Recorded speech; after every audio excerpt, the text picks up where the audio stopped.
Personnellement, je crois vraiment au miracle et j'y tiens.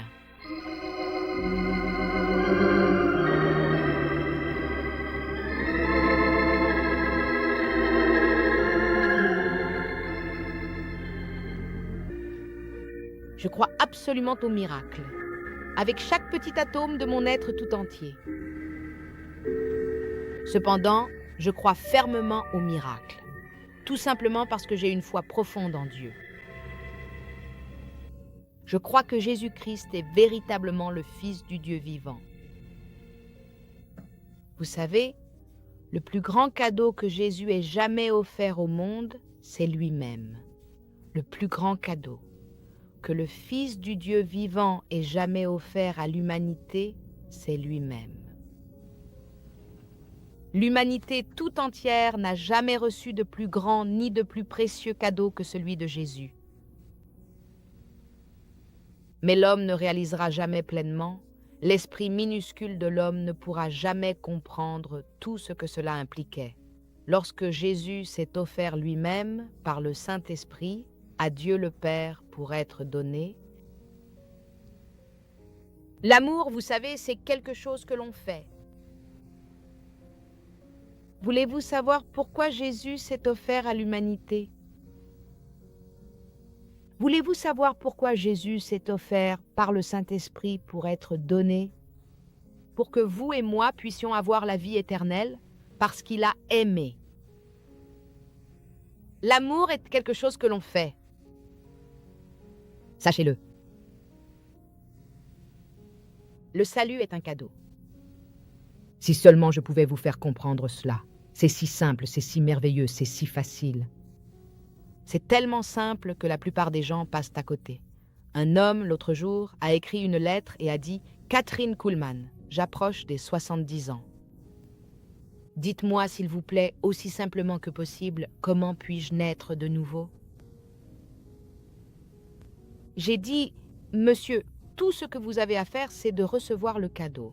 C'est aussi simple que cela. » Le salut est un cadeau. Je veux vous emmener à ce passage glorieux de la parole de Dieu, quand Jésus parlait à la femme samaritaine et que c'est rapporté dans le 4e chapitre de Jean. Or, le puits de Jacob était là. Et Jésus, fatigué du voyage, s'assit ainsi près du puits. Il était environ la 6e heure. Une femme samaritaine vint puiser de l'eau, et Jésus lui dit « Donne-moi à boire », car ses disciples étaient allés à la ville pour acheter de la nourriture. À ce moment-là, la femme samaritaine s'adressa à lui en ces termes. « Pour quelle raison est-ce que toi, qui es pourtant un homme juif, me demandes-tu ainsi à boire, à moi qui ne suis pourtant qu'une simple femme samaritaine ?» En effet, il faut savoir que les Juifs n'entretiennent habituellement aucune relation avec les Samaritains. C'est alors que Jésus lui répondit avec douceur, « Si seulement tu avais la connaissance du don précieux de Dieu, et si tu savais réellement qui est celui qui te parle en ce moment même. Si tu connaissais seulement le merveilleux don qui t'est offert, si tu pouvais seulement savoir, si tu connaissais le don de Dieu, et qui est celui qui te dit « Donne-moi à boire », tu lui aurais toi-même demandé, et il t'aurait donné de l'eau vive. Et la femme lui dit « Seigneur, tu n'as rien pour puiser, et le puits est profond. D'où donc as-tu cette eau vive ? Es-tu plus grand que notre père Jacob, qui nous a donné ce puits, et qui en a bu lui-même, ainsi que ses enfants et ses troupeaux ?» Et Jésus lui répondit, « Quiconque boit de cette eau aura encore soif. Mais celui qui boira de l'eau que je lui donnerai n'aura jamais soif. Mais l'eau que je lui donnerai deviendra en lui une source d'eau jaillissant jusque dans la vie éternelle. Mais l'eau que je lui donnerai sera en lui. Ô ce puits, cette source jaillissante, ô cette eau glorieuse de la vie éternelle, jaillissant jusque dans la vie éternelle. Oh, c'est exaltant! Mais regarde bien une chose, Jésus lui-même a dit que le salut est un don. Veux-tu naître de nouveau? Veux-tu vraiment naître de nouveau? Peu m'importe que tu aies 70, 60, 50, 16 ou 20 ans, tout ce que tu as à faire sur cette terre, c'est d'accepter le don du salut. Accepte-le. C'est aussi simple que ça? Prends-le maintenant. Seigneur, je reçois. J'accepte et je reçois pleinement tout ce que Jésus a rendu possible pour moi aujourd'hui. Par son amour. Oui, bien-aimé, le plus grand don que Jésus ait jamais fait à l'humanité, c'est lui-même. Mais je veux que tu vois autre chose. Quelque chose d'exaltant, aussi exaltant que le salut, et tout aussi important pour les précieux enfants de Dieu. Le cadeau le plus précieux et le plus grand que Jésus ait jamais fait à son Église demeure sans aucun doute le Saint-Esprit. Et je donnerai absolument tout ce que je possède en ce monde pour cela. Je donnerai n'importe quoi au monde là tout de suite si je pouvais d'une manière ou d'une autre te faire voir par la puissance du Saint-Esprit, l'importance du Saint-Esprit, cette puissante troisième personne dans la vie de chaque homme et de chaque femme qui se dit chrétien. L'importance. Il a parlé du Saint-Esprit avant que Jésus ne s'en aille, sachant qu'il allait bientôt partir. Et encore une fois, l'amour est quelque chose que l'on fait. Jésus a donné la chose la plus importante qu'il était possible de donner à l'Église. Jésus a donné le don le plus précieux et le plus extraordinaire qu'il lui était possible d'offrir à tous ceux qui le suivent, à ses enfants bien-aimés. Et c'était la force et la puissance infinie du Saint-Esprit.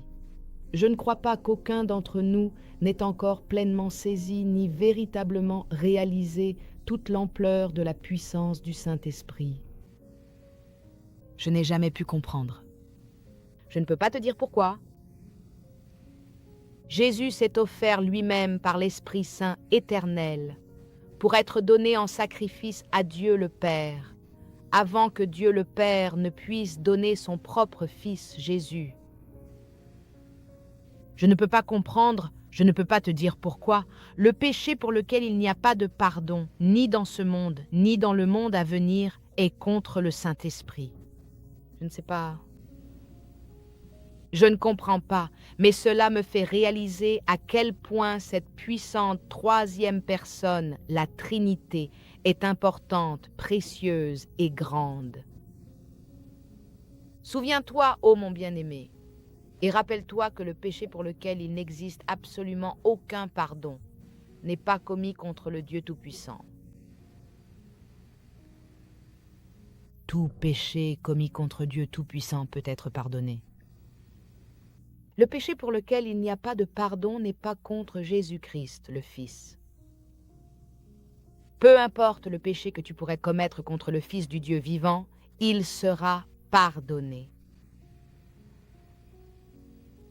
Mais le Seigneur Jésus-Christ a lui-même déclaré que le péché spécifique et grave, pour lequel il n'existe absolument aucun pardon, que ce soit dans le siècle présent ou dans le siècle futur, est celui qui est commis directement contre le Saint-Esprit divin. Je ne peux pas te dire pourquoi. Je ne sais pas. Cela me fait seulement prendre conscience. Cela me fait seulement réaliser à quel point le Saint-Esprit est important. Oh, bien sûr, certains des saints de l'Ancien Testament connaissaient la puissance du Saint-Esprit. Joseph connaissait la puissance du Saint-Esprit. Gédéon connaissait la puissance du Saint-Esprit. Samson connaissait la puissance du Saint-Esprit. Les ouvriers, ceux qui travaillaient sur le tabernacle dans le désert, connaissaient la puissance glorieuse du Saint-Esprit, crois-moi. Le roi David connaissait parfaitement toute la puissance infinie du Saint-Esprit. Je pense que le plus triste crie et récite toutes les paroles sacrées, Tel fut le cri de David ce jour-là, quand il leva les yeux.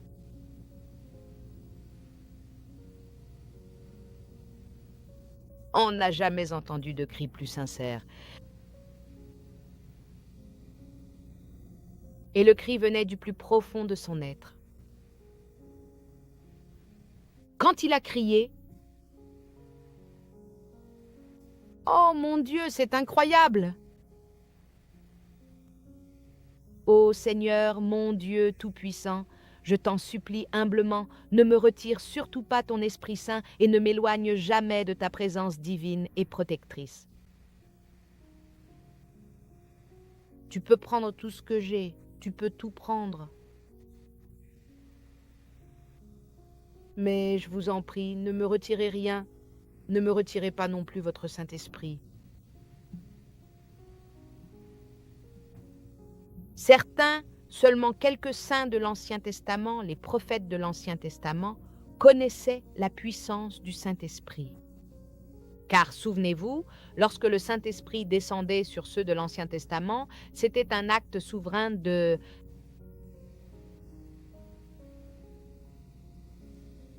Cependant, juste avant que Jésus ne s'en aille, il a généreusement offert à son Église le don le plus immense et significatif qu'il lui était humainement possible de lui accorder. Il n'y avait pas de plus grand don. Et il leur a parlé de ce merveilleux don. Qui serait le leur après son départ? Car il savait que c'était la merveilleuse puissance du Saint-Esprit. Il savait que c'était la personne du Saint-Esprit qui accomplissait les grands miracles dans son ministère. Nous parlons du ministère de Jésus. Nous parlons des miracles de Jésus. Nous sommes émerveillés de lire ces miracles extraordinaires. Mais, bien-aimés, Jésus le savait mieux que quiconque que c'était en réalité la force et la puissance infinie du Saint-Esprit qui accomplissait tous ces miracles extraordinaires tout au long de sa vie et au sein de son ministère quotidien. Car souvenez-vous, Jésus, lorsqu'il était ici sur terre, était autant homme que s'il n'était pas Dieu, et autant Dieu que s'il n'était pas homme. Mais lorsqu'il s'est offert par le Saint-Esprit pour être donné, il me semble que le Saint-Esprit l'a assuré que sa puissance et sa présence seraient avec lui et qu'il manifesterait sa puissance, qu'il se manifesterait lui-même à travers la personne de Jésus. Et Jésus comprenait et il connaissait bien le secret de sa puissance. Et le véritable secret des miracles aujourd'hui réside encore et toujours dans la force et la puissance infinie du Saint-Esprit. Avant de partir, Jésus rappela alors à ses disciples l'importance de ce don précieux. Et vous recevrez une puissance. Je vous fais un cadeau. L'amour est quelque chose que l'on fait. On ne peut pas aimer sans donner. On ne peut pas. C'est impossible, tout simplement. C'est impossible. Et Jésus savait que le plus grand don qu'il était humainement possible, qu'il était divinement possible d'offrir, c'était le Saint-Esprit. Et vous recevrez une puissance extraordinaire. C'est mon cadeau pour vous. Vous recevrez cette même puissance, elle m'a été donnée. Et en tant que don, je vous la donne. Après cela, le Saint-Esprit viendra sur vous. Et lorsque ce don fut donné, l'Église du premier siècle a conquis le monde pour Dieu, croyez-moi. Oh, quand la manifestation, ce don fut donné, cette première Église a conquis le monde pour Dieu. Il y avait de la puissance dans leur vie, il y avait de la puissance dans cette Église. Il n'a jamais été dans le plan de Jésus que son Église soit sans puissance. Jamais, croyez-moi. Croyez-moi, Cela n'a jamais été dans l'esprit de Jésus. Cela n'a jamais été dans le plan de Jésus. Il n'a jamais été dans son grand dessein que, à aucun moment, son Église soit sans puissance. Cela n'a jamais été dans son grand plan. Qu'aucun de ses enfants ne soit sans puissance, qu'il soit vaincu. Si vous vivez une vie chrétienne vaincue à cet instant même, si vous êtes sans puissance dans cette vie qui est la vôtre, en tant que chrétien professant, je veux que vous sachiez une chose. C'est par choix et non pas. Parce qu'aucune provision n'aurait été faite pour que vous puissiez avoir de la puissance dans cette vie qui est la vôtre. C'est lui qui vous a donné ce précieux don.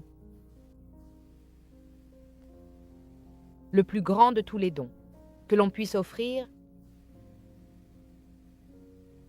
afin que les siens puissent également en bénéficier. Le don du Saint-Esprit. Pierre a compris? Pierre a très bien compris.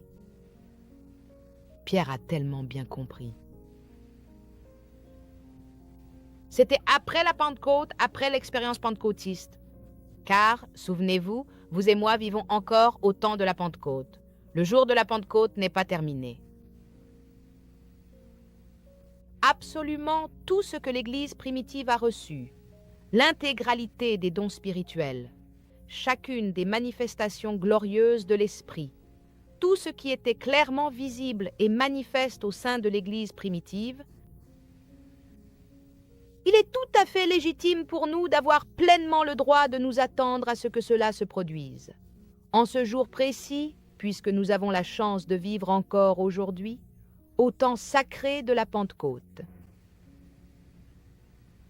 Le jour de la Pentecôte n'est pas venu, puis reparti. Nous vivons encore au temps de la Pentecôte. Et ce jour ne prendra fin qu'au moment du grand enlèvement, l'enlèvement solennel de l'Église. Nous passons à côté de tant de choses, nous passons à côté de tant de choses. Vous vous contentez du second choix de Dieu, voire du troisième, alors qu'il y a tellement plus pour vous. Il y a tellement plus pour vous. Pierre a compris. C'est exactement de cela que je parle. Pierre a tellement bien compris, et le Saint-Esprit, à travers Pierre, a prononcé ces paroles. Alors Pierre leur dit, « Repentez-vous. » C'est l'expérience de la nouvelle naissance.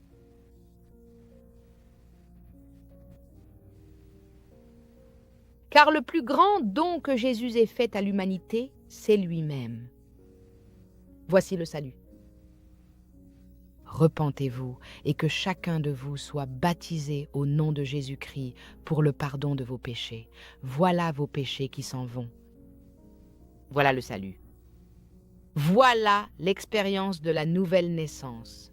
Suivez-moi maintenant, et c'est la plus haute autorité dans les cieux et sur la terre. Et vous recevrez le don du Saint-Esprit.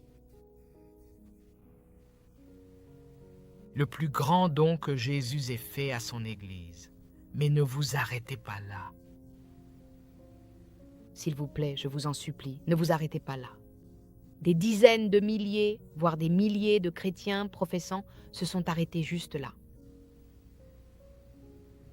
Continuez, car la parole continue. En effet, cette promesse sacrée est destinée à vous-même, ainsi qu'à l'ensemble de vos enfants et de votre descendance, et pour tous ceux qui se trouvent actuellement dans les contrées lointaines, en aussi grand nombre que le Seigneur notre Dieu daignera en appeler à lui. Et si vous avez été appelés par la grâce de Dieu à naître de nouveau, si vous avez déjà accepté personnellement le Christ comme votre Sauveur, ce don merveilleux du salut éternel et cette promesse du Saint-Esprit est une grâce qui vous est destinée. Et bien-aimés aussi sûrement, tout comme il est vrai que l'Église du premier siècle a su enflammer, transformer et radicalement bouleverser le monde entier pour la gloire de Dieu, par la puissance infinie du Saint-Esprit à cette époque charnière de l'histoire. De la même manière, l'Église du Seigneur Jésus-Christ possède encore aujourd'hui la capacité extraordinaire de bouleverser à nouveau le monde pour Dieu, par l'action puissante et constante du Saint-Esprit. Il n'est absolument jamais arrivé un seul instant dans l'histoire où l'Église professante ne se soit montrée à ce point démunie et totalement impuissante qu'en cette heure précise. En vérité, il n'y a jamais eu d'époque où l'Église a été aussi radicalement dépourvue de toute puissance spirituelle qu'aujourd'hui. Le monde séculier se dresse désormais avec arrogance pour défier l'Église du Seigneur Jésus-Christ, et pourtant l'Église du Dieu vivant demeure là, figée dans une incapacité totale. Où sont ces miracles? Où sont les manifestations surnaturelles de sa puissance?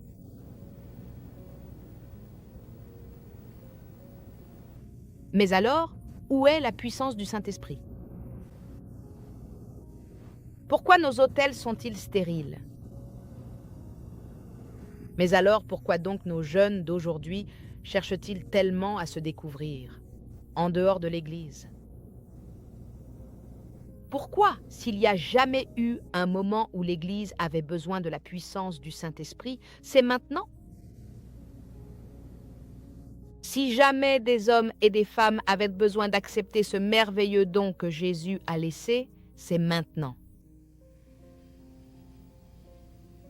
Et la puissance du Saint-Esprit peut être à vous. Croyez. Je sais de quoi je parle. Voulez-vous connaître le secret des miracles qui ont lieu dans ce ministère? Vous vous êtes assis dans les grands auditoriums et vous vous êtes émerveillés de ce que vous avez vu, que vous soyez catholique ou protestant, juif ou païen. Et vous avez dit, je ne comprends pas. Mais c'est réel. Je ne peux pas le comprendre. Je ne peux pas l'analyser. Comment est-ce possible? Comment se fait-il que ces miracles aient lieu physiquement? Comment se fait-il que ces miracles aient lieu dans le spirituel? Il n'y a qu'une seule réponse, c'est la puissance du Saint-Esprit.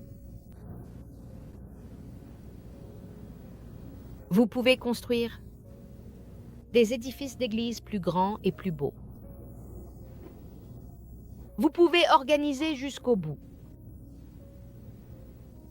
Vous pouvez être chargé de doctrine. Mais mon ami, souvenez-vous de quelque chose. La doctrine peut n'être qu'intellectuelle. Ce n'est que lorsque vous avez l'expérience vivante qu'elle devient une réalité et quelque chose de vivant. Aujourd'hui, je crie avec David.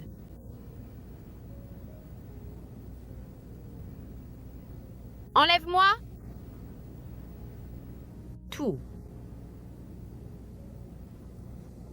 Tu peux m'enlever? Une famille. Tu as la possibilité de me dépouiller entièrement de tout ce que j'ai, absolument tout ce qui revêt un caractère purement matériel et tangible. Tu es libre de t'en emparer et de le prendre pour toi-même, chaque petite chose que je possède en ce bas monde qui soit de nature matérielle. Prends absolument tout. Emporte tout ce que je possède sans la moindre hésitation, même si je dois me résoudre à subsister uniquement avec un peu de pain et d'eau pour survivre. Prends absolument tout. Mais je t'en supplie, ne me retire surtout pas le Saint-Esprit, parce que je suis pleinement conscient, bien plus que n'importe qui d'autre, de l'endroit exact où se trouve véritablement caché le secret profond de la puissance de ce ministère. J'ai accepté le plus grand don que Jésus ait fait à l'humanité, le don du salut. J'ai accepté le plus grand don que le Seigneur Jésus-Christ a laissé pour vous et pour moi, en tant que ses enfants. C'est le don précieux du Saint-Esprit pour nous,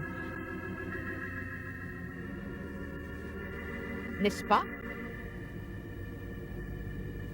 À l'exception de...